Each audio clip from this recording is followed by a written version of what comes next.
Hola, buenos días. Soy Miguel Morales, asesor financiero, y voy a intentar explicaros el cambio de paradigma que se ha dado a la hora de ahorrar. Bien, en primer lugar, lo que tenemos que tener en cuenta es que no podemos ahorrar lo que queda después de gastar.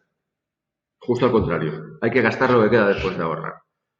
Si no es así, al final siempre encontramos argumentos para gastar nuestro dinero en cosas que realmente nos apetece más, ir a cenar o irnos de viaje. Bien, ¿cómo ahorramos en España? Fijaros que la distribución del ahorro en España, de los activos financieros, principalmente es en depósitos y cuentas corrientes. Llegamos a alcanzar un 42% en el año 2012, que fue el máximo. A partir de ahí, lo siguiente es inversión directa. Inversión directa son acciones. Estamos invirtiendo principalmente también en el IBEX 35, en nuestro índice local. Y en tercer lugar, los fondos de inversión o la SICAV, que no deja de ser una inversión colectiva, ¿vale? Que llegamos a alcanzar un 14% en el año 2017. Luego ya el resto son seguros o otros tipos de fondos de pensiones, pero ya es mucho más residual. Pues este tipo de inversión realmente es muy poco rentable. Esta línea roja nos marca el índice de precios al consumo. Es un valor, no es la inflación, pero está muy referenciado a él. Y realmente, quitando el año 2014, en el que vemos que lo tenemos en negativo, siempre se ha movido por encima del 1,25. ¿Vale? Las otras líneas lo que nos marcan es la rentabilidad que nos ha ido dando los depósitos, las cuentas corrientes o los depósitos a 1 año o a 2 años. Y como veis, prácticamente no existe. Aquí además lo vemos cuantificado. Vemos que llegaba a estar, por ejemplo, el depósito a 1 año, llegó a dar una rentabilidad de un 5% en el año 2008 y a día de hoy ese mismo depósito da un 0,041. ¿Vale? Una cuenta corriente un 0,035 y un depósito a 2 años un 0,098.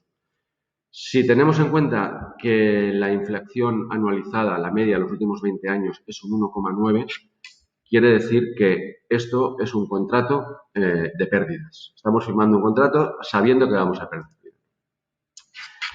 Podríamos pensar que con estos datos pues vamos a cambiar, vamos a hacer otra cosa, y la realidad es que no, seguimos actuando igual. Este artículo es el 21 de enero del 2021 y nos dice que volvemos a tocar máximos con el 42% del ahorro financiero en depósitos. Por lo tanto, estamos volviendo a perder poder adquisitivo con nuestro ahorro. Lo peor de esto es que esto lo podemos medir. Sabemos que en un año estamos perdiendo 1,9, un 2% por la inflación, ¿vale? Pero es que en 5 años perdemos casi un 10%, 9,4. O en 10 años perdemos un 18. En 20, un 32, llegando a los 30 años a un 44,8. O sea, la mitad de nuestro dinero prácticamente se nos ha ido. No es que lo hayamos perdido, es que sencillamente perdemos el poder adquisitivo de compra de prácticamente la mitad de nuestro dinero. Bien, teniendo esto claro, ¿cómo podemos actuar? ¿Qué debemos hacer para evitar esta situación? Pues lo mejor cuando algo no lo tenemos claro es ir a ver lo que hace la gente que sí que lo tiene claro y que sí que es capaz de sacar rentabilidad. Vamos a ver el ejemplo del Fondo Soberano Noruego. Noruega era un país relativamente pobre para el norte de Europa hasta que encontró gas y petróleo. A partir de ahí es un país rico. Y el Fondo Soberano Noruego lo que hace es gestionar los excedentes del gas y del petróleo para proporcionar una pensión a su población. Es el fondo soberano más grande del mundo. Estamos hablando de más de $1 billón. No sé ni poner los ceros que tiene eso. Es un fondo más grande que el fondo de China o que de los países árabes, ¿vale? Es un fondo realmente tremendo. ¿Cómo actúa? Pues lo primero que hace es diversificar. Esta es una de las claves. Lejos de invertir en su índice, en su IBEX 35, lo que hace es invertir en 77 países a lo largo del mundo. Invierte en 8.985 compañías, en el 1,3% de las sociedades cotizadas de todo el mundo y en el 2,3% de las cotizadas en Europa.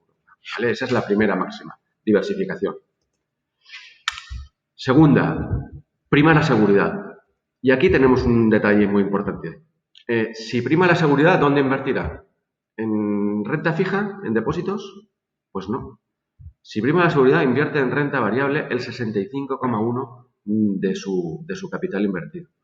Solamente el 32,4% lo invierte en renta fija y un residual 2,5% en inmobiliaria. Bien, por si acaso hay alguna duda, fijaros con este dato. Este es un gráfico de JP Morgan que nos dice que si hubiésemos puesto un dólar en 1899, estamos hablando de hace 130 años, y lo hubiésemos dejado en liquidez en cuenta corriente, habríamos multiplicado por 3 nuestra inversión.